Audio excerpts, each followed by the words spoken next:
لازم كل زملكاوي النهارده يرفع راسه. النهارده الزمالك يا جماعه بيحقق المعادله المستحيله.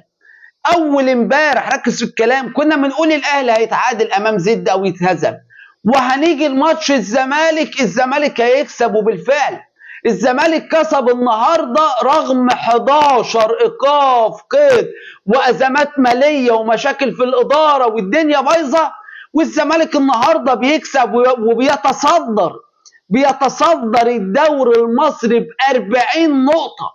انت متخيل انا بقوله؟ والنهارده الاسطوره ناصر منسي بيجيب ركله جزاء بدماغ. يا عم الواد ده مع الافضل لاعب في مصر من وجهه نظري ناصر منسي.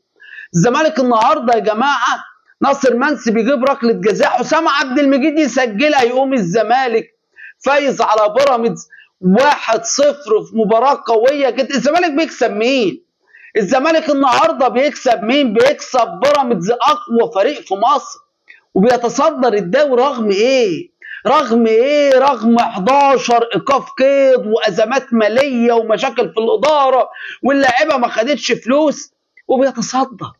بيمسك الدوري مستريح، بيقول انا مش فارق معايا حاجه، عندي ازمات في الاداره ومشاكل وايقافات، ومع ذلك يا عم الزمالك ما يعرفش يقيد حتى واحد يعمل لهم شاي في الاداره. انت متخيل؟ وعلى الرغم من ذلك في القمه فوق كل الانديه اللي تحت بتتفرج عليه.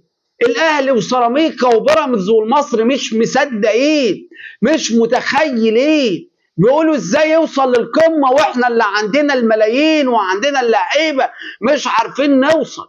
الزمالك يا جماعه بقى في حته تانيه. اي زملكاوي النهارده لازم يرفع راسه ويتبسط.